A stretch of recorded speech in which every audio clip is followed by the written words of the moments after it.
चल रहा है और इस वीडियो में हम बात करने वाले हैं सामाजिक विज्ञान। ठीक है, सामाजिक विज्ञान के फुल सॉल्यूशन के बारे में। जो पेपर आने वाला है उसका पूरा फुल मैं आप लोगों को सॉल्यूशन बताने वाला हूं। एक बार मैं पेपर दिखा देता हूं ताकि आपको विश्वास हो कि हाँ कौन सा पेपर आने वाला। देखिए जो ये पेपर है मैं इसका पूरा फुल सॉल्यूशन कराने वाला हूँ। ठीक है, तो मेरे साथ बने रहिए, इसका पूरा फुल सॉल्यूशन जान लीजिए और अच्छे तरीके से इसे पूरे प्रश्नों को याद कर लीजिए ताकि पेपर में आपको 1% दिक्कत ना हो। ठीक है, तो आइए चलते हैं सीधे प्रश्न की तरफ। और पहला प्रश्न जैसा कि देख पा रहे हैं यहाँ पे, पहला प्रश्न यहाँ पे है कि सही विकल्प को चुनकर लिखिए। सही विकल्प को चुनकर लिखना है। ठीक है, तो मेरे प्यारे विद्यार्थियों पहला प्रश्न देखिए क्या है। पहला प्रश्न है कोयले की सर्वोत्तम किस्म है। कोयले की सर्वोत्तम किस्म है, बताइए। एंथ्रासाइट की पीट की मैग्नेटाइट की हेमेटाइट। तो कोयले की जो सर्वोत्तम किस्म होती है वो होती है एंथ्रासाइट।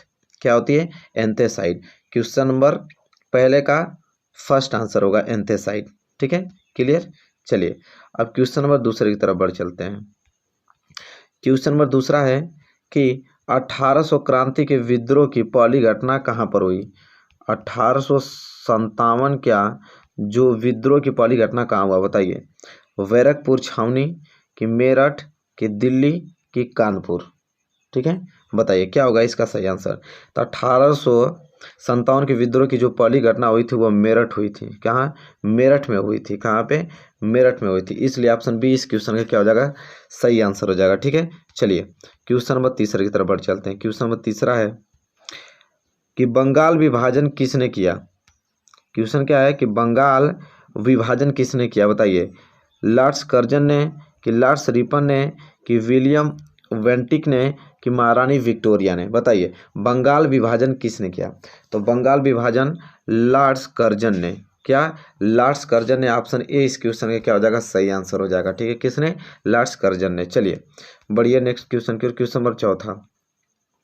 क्वेश्चन नंबर चौथा है कि किसने कहा भारतीय संविधान भारतीयों के इच्छानुसार होगा। किसने कहा कि भारतीय संविधान भारतीयों की इच्छानुसार होगा, बताइए। बाल गंगाधर तिलक ने, पंडित जवाहरलाल नेहरू ने कि महात्मा गांधी ने कि सरदार वल्लभ भाई पटेल ने। बताइए इन चारों ऑप्शन में से कौन सा ऑप्शन सही होगा। ठीक है, तो मैं बता दूं कि इन चारों ऑप्शन में से किसने कहा कि भारतीय संविधान भारतीयों के इच्छानुसार होगा, तो वो थे महात्मा गांधी। किसने कहा? महात्मा गांधी ने। ऑप्शन सी इस क्वेश्चन का क्या हो जाएगा, सही आंसर हो जाएगा। ठीक है, चलिए बढ़ेंगे अगले प्रश्न की ओर। पांचवा प्रश्न। पांचवा प्रश्न देखिए कि निम्न में से कौन सा प्रजातंत्र की सफलता में वादक तत्व नहीं है। इन चारों में से बताना है कि कौन सा प्रजातंत्र की सफलता में वादक तत्व नहीं है। गरीबी, बेरोजगारी की निरक्षरता की आधुनिकीकरण, बताइए इन चारों ऑप्शन में से कौन सा होगा। तो निम्न में से कौन सा प्रजातंत्र की सफलता वादक तत्व नहीं है, वो है ऑप्शन डी आधुनिकीकरण जो है वह प्रजातंत्र की सफलता में वादक तत्व नहीं है। ठीक है, चलिए नेक्स्ट क्वेश्चन की तरफ बढ़ चलते हैं। चलिए पहला प्रश्न समाप्त होता हुआ अब दूसरा प्रश्न देखिए। दूसरा प्रश्न कह रहा है कि रिक्त स्थानों की पूर्ति कीजिए। रिक्त स्थानों की पूर्ति कीजिए। पहला है कि बहादुर शाह द्वितीय को भारत से निर्वाचित कर भेज दिया गया। कह रहा है कि बहादुर शाह द्वितीय को भारत से निर्वाचित करके कहाँ भेज दिया गया, तो रंगून। कहाँ? रंगून। यहाँ पे अच्छे तरीके से लिख देता हूँ, नोट कर लीजिए। कहाँ भेज दिया गया? रंगून भेज दिया गया। कहाँ पे? रंगून। ठीक है, चलिए पहला प्रश्न के लिए। दूसरा प्रश्न इसका है कि संविधान का रक्षक है। संविधान का रक्षक इसमें भरना है। तो संविधान का रक्षक जो होता है वो सर्वोच्च न्यायालय होता है। क्या? सर्वोच्च न्यायालय। चलिए नोट कीजिए, सर्वोच्च न्यायालय। ठीक है, सर्वोच्च न्यायालय। दूसरा में क्या भरा जाएगा, सर्वोच्च न्यायालय। ठीक है, चलिए तीसरा प्रश्न है कि आर्थिक विकास एक प्रक्रिया है। जो आर्थिक विकास एक कौन सी प्रक्रिया होती है। ठीक है, तो वह आर्थिक प्रक्रिया होती है। क्या? आर्थिक। इसमें क्या भराया जाएगा, आर्थिक भराया जाएगा। कौन सी प्रक्रिया होती है, आर्थिक प्रक्रिया होती है। चलिए चौथा, इंडिया विजन 2020 का प्रकाशन वर्ष कब हुआ। तो इंडिया विजन 2020 का जो प्रकाशन वर्ष है वो 1998 है। क्या? 1998 है। तो इंडिया विजन 2020 का प्रकाशन वर्ष 1998 होगा। ठीक है, तो चौथा में 1998 भरा जाएगा। पांचवा प्रश्न लास्ट, दूरसंचार के माध्यम से वस्तुओं का क्रय विक्रय करना कहलाता है। दूर संचार के माध्यम से वस्तुओं का क्रय और विक्रय करना जो कहलाता है क्या? तो मैं नाम लिख देता हूँ, उसका नाम लिखिए, बहुत अच्छा नाम है, टेली मार्केटिंग। टेली मार्केटिंग क्या कहलाता है? टेली मार्केटिंग कहलाता है, टेली मार्केटिंग। यह नाम बिल्कुल याद होना चाहिए, ठीक है। इसमें पांचवें में क्या भरा जाएगा? टेली मार्केटिंग भरा जाएगा, ठीक है। चलिए, आई होप आपको क्वेश्चन में दूसरा भी क्लियर हो गया। तीसरा प्रश्न देखिए, तीसरा प्रश्न है कि एक वाक्य में उत्तर लिखिए। एक वाक्य में उत्तर लिखना है, ठीक है। तो जान लेते हैं, देखिए क्या है। पहला है, कह रहा है कि 1984 में मध्य प्रदेश के किस जगह रासायनिक गैस का रिसाव हुआ था? 1984 में मध्य प्रदेश के किस जगह, मध्य प्रदेश में वो कौन सा जगह है जहाँ रासायनिक गैस का रिसाव हुआ था? ठीक है, तो भोपाल। क्या क्या डालेंगे? भोपाल में, ठीक है, भोपाल होगा इसका आंसर, ठीक है। चलिए, अब देखिए दूसरा क्वेश्चन। दूसरा कह रहा है कि किसका बलिदान प्रथम स्वतंत्रता संग्राम में पहली आहुति थी? किसका बलिदान प्रथम स्वतंत्रता संग्राम में पहली आहुति थी? तो क्या होगा? वीरांगना, यहाँ लिखिए नाम, वीरांगना, वीरांगना अवंतीबाई, अवंतीबाई, अवंतीबाई, ठीक है। कह रहा है कि किसका बलिदान प्रथम स्वतंत्रता संग्राम में पहली हुई थी? वीरांगना अवंतीबाई, ठीक है, यह होगा आंसर, ठीक है। चलिए, तीसरा प्रश्न। तीसरा प्रश्न है कि भारत में बेरोजगारी के कितने प्रकार हैं? तो भारत में बेरोजगारी के कितने प्रकार हैं? तो 5। कितने प्रकार हैं? 5 हैं। कौन कौन? तो यहाँ पे नाम भी लिख सकते हैं। पहला है चक्रीय बेरोजगारी। क्या? चक्रीय बेरोजगारी, ठीक है। दूसरा है यहाँ पे मांग में कमी, मांग में कमी। दूसरा क्या है? मांग में कमी। और तीसरा है संरचनात्मक, संरचनात्मक बेरोजगारी। 3 ठो हो गया, 2 नाम और लिख देता हूँ। क्या? प्रतिरोधात्मक बेरोजगारी, प्रतिरोधात्मक बेरोजगारी। और 5वां मौसमी, मौसमी बेरोजगारी। तो 5 हो गया ना टोटल। तो यह बेरोजगारी है। भारत में बेरोजगारी के कितने प्रकार है? 5 है। 5 का नाम मैंने लिख दिया था, ठीक है। चलिए, नेक्स्ट क्वेश्चन। कह रहा है कि व्यक्ति की जीवित रहने की औसत आयु को कहते हैं। व्यक्ति की जीवित रहने की जो औसत आयु को क्या कहते हैं? तो जीवन काल कहते हैं। क्या कहते हैं? जीवन काल कहते हैं। तो इसका आंसर क्या हो जाएगा? जीवन काल, ठीक है। चलिए, 5वां कि हॉलमार्क किसकी गुणवत्ता प्रमाणित करता है? जो हॉलमार्क किसकी गुणवत्ता प्रमाणित करता है? तो प्लेटिनम की करता है, सोने की करता है और चांदी की करता है, ठीक है। तो प्लेटिनम, सोना, चांदी होगा, ठीक है, इसका आंसर। चलिए, तीसरा प्रश्न यहाँ पे अच्छे तरीके से क्लियर हो गया ना? कोई दिक्कत? कोई दिक्कत नहीं। चलिए, नेक्स्ट प्रश्न की तरफ बढ़ेंगे। अब प्रश्न नंबर चौथा। प्रश्न नंबर चौथा कह रहा है कि सही जोड़ी लिखिए, मतलब सही मिलान करना है इसमें, कि सही मिलान क्या होगा, ठीक है। तो देखिए, सुनामी। तो सुनामी किससे मिलेगा? तो सुनामी आपका मिल जाएगा यहाँ 5 में से, कि 26 दिसंबर 2004 को पहली सुनामी आया था, ठीक है, 26 दिसंबर 2004 को। इसके बाद भारत छोड़ो आंदोलन। तो भारत छोड़ो आंदोलन किससे मिलेगा? तो यह मिल जाएगा ऑप्शन 4 से, 1942। किससे मिल जाएगा? 1942 से। भारत छोड़ो आंदोलन कब हुआ था? 1942। हीरोइन, ठीक है। हीरोइन एक क्या है? मादक पदार्थ होता है। हीरोइन क्या है? एक मादक पदार्थ होता है, इसलिए हीरोइन पहले से मिल जाएगा। इसके बाद प्रथम पंचवर्षीय योजना। प्रथम पंचवर्षीय योजना 1991 में हुआ था, तो ये दूसरा से मिल जाएगा। किससे? दूसरा से। 1951 में प्रथम पंचवर्षीय योजना हुआ था, ठीक है। बच गया आपका उपभोक्ता सुरक्षा अधिनियम। तो उपभोक्ता सुरक्षा अधिनियम कब? 1986 में लागू हुआ। का 1986 में, तो ये तीसरे से मिल जाएगा। तो मिलान आपको समझ में आ गया ना? कोई दिक्कत? कोई दिक्कत नहीं। चलिए, एक बार मिला देते हैं, अच्छे तरीके से समझ में आ जाएगा आपको। तो पहला जो है वो मिलेगा 5वां से, ठीक है। और भारत छोड़ो आंदोलन ये मिलेगा आपका चौथा से। इसके बाद हीरोइन एक क्या है? मादक पदार्थ है। पंचवर्षीय योजना कब स्टार्ट हुआ? ठीक है, 1951 से, तो ये तीसरा से मिल जाएगा। और ये वाला 5वां किससे मिल जाएगा? अरे, चौथा वाला दूसरा से और 5वां वाला किससे मिल जाएगा? तीसरा से। ये मिलान है, अच्छे तरीके से पढ़ लीजिए, 5 नंबर का आएगा, ठीक है। आई होप आपको एकदम अच्छे तरीके से क्लियर हो गया, ठीक है। चलिए, चौथा प्रश्न क्लियर हो गया ना? 5वें प्रश्न की तरफ बढ़ेंगे। 5वां प्रश्न देखिए क्या है। 5वां प्रश्न हमसे ये पूछ रहा है कि सत्य और असत्य लिखिए। क्या पूछ रहा है, सत्य और असत्य लिखिए। चलिए देखते हैं। पहला है कि भूकंप, बाढ़ एवं सूखा प्राकृतिक आपदा है, तो बिल्कुल क्या है, यह सत्य है। ये जो होती हैं सब क्या होता है, प्राकृतिक आपदा होता है। ठीक है। दूसरा प्रश्न देखिए, दूसरा प्रश्न कह रहा है कि दूसरा प्रश्न, भारतीय संसद के 3 सदन हैं, तो भारतीय संसद के 2 सदन होते हैं। ठीक है, इसलिए क्या हो जाएगा, यह असत्य। क्या हो जाएगा, यह असत्य हो जाएगा। दूसरा क्या हो जाएगा, असत्य। ठीक है। चलिए तीसरा देख लीजिए। तीसरा है जनसंख्या विस्फोट देश के विकास में सहायक है। जनसंख्या जो है वो विस्फोट देश के विकास में सहायक है, तो बिल्कुल सत्य है। क्या हो जाएगा, सत्य। तीसरा के क्या हो जाएगा, सत्य। चौथा है कि प्राचीन काल में भारत को सोने की चिड़िया कहा जाता था, बिल्कुल सत्य बात है, ये भी क्या है, सत्य है। पांचवा है उपभोक्ता वह व्यक्ति है जो वस्तुएं बेचता है, नहीं, असत्य। उपभोक्ता वह व्यक्ति होता है जो वस्तु को खरीदता है, इसलिए क्या हो जाएगा, यह सत्य है। तो ये पांचों आपको क्लियर हो गया होगा। ठीक है। चलिए अगले क्वेश्चन की बढ़ेंगे। अगला क्वेश्चन है क्वेश्चन नंबर 6। क्वेश्चन नंबर 6 है यहाँ पे कि नीली क्रांति का अर्थ लिखिए। नीली क्रांति का अर्थ लिखिए, या तो भारत में तांबा उत्पादक 2 क्षेत्रों के नाम लिखिए। इन दोनों में से कोई एक करना है। तो देखिए यह सिंपल है, आप इसका नाम लिख लीजिए। यह सिंपल है कि भारत में तांबा उत्पादक के 2 क्षेत्रों के नाम, तो कौन कौन से हैं। एक तो आप एमपी लिख लीजिए, मध्य प्रदेश। ठीक है। दूसरा राजस्थान।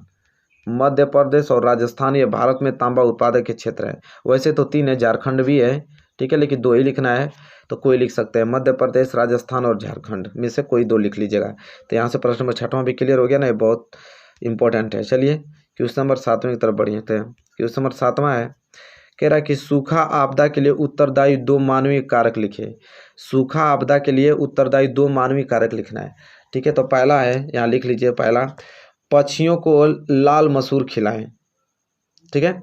देखिए सूखा आपदा के लिए 2 उत्तरदायी 2 मानवीय कारक हैं, और दूसरा क्या पूछा है, सड़क दुर्घटना से बचने के 2 उपाय लिखे।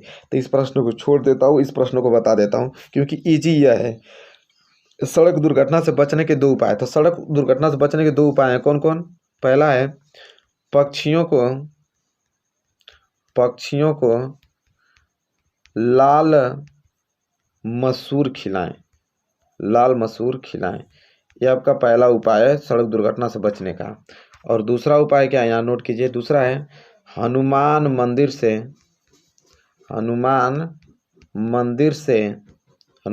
से कलाई पर मौली बंधवाएं। क्या, कलाई पर क्या बंधवाएं, मौली बंधवाएं, यह दूसरा उपाय है। ठीक है। तो दोनों उपाय क्लियर हो गया ना। पहला पक्षियों को लाल मसूर खिलाएं, दूसरा हनुमान मंदिर से कलाई पर मौली बंधवाएं। ठीक है। चलिए प्रश्न नंबर 8वां है कि संख्यात्मक शासन प्रणाली के 2 लक्षण लिखिए। ठीक है। संख्यात्मक शासन प्रणाली के 2 लक्षण लिखिए। तो देखिए कौन से 2 लक्षण हैं। तो पहला लिखिए संविधान की सर्वोच्चता। पहला है क्या, संविधान की सर्वोच्चता। पहला क्या है, संविधान की सर्वोच्चता। ठीक है, नोट कर लीजिए संविधान की सर्वोच्चता। और दूसरा क्या है, यहाँ पे नोट कीजिए कि लिखित और कठोर संविधान। लिखित और कठोर संविधान, ये आपका संख्यात्मक शासन प्रणाली के 2 लक्षण है। ठीक है। आई होप आपको ये प्रश्न नंबर 8वां एकदम क्लियर हो गया होगा। ठीक है। दोनों में से कोई ये करना था तो एक हमने कर दिया। चलिए प्रश्न नंबर 9 की तरफ। प्रश्न नंबर 9 है कि वाणिज्यवाद के अनुसार विकास का अर्थ है।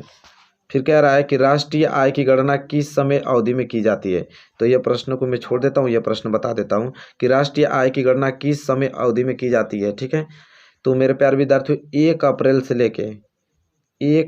लेके 31 मार्च तक। ठीक है। 1 अप्रैल से लेके 31 मार्च तक की अवधि के लिए राष्ट्रीय आय की गणना की जाती है, 1 अप्रैल और 31 मार्च के बीच। ठीक है। क्लियर हो गया प्रश्न। तो यहाँ प्रश्न नंबर 9 भी क्लियर होता हुआ। ठीक है। प्रश्न नंबर 10 की तरफ बढ़ चलते हैं।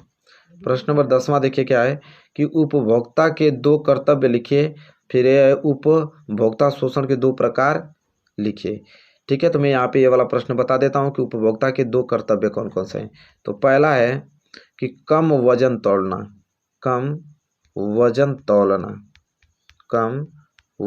तौलना, और दूसरा आपका है अधिक कीमत वसूलना। तो यह दो क्या है, उपभोक्ता के दो कर्तव्य हैं कि कम वजन तौलना और अधिक कीमत वसूलना।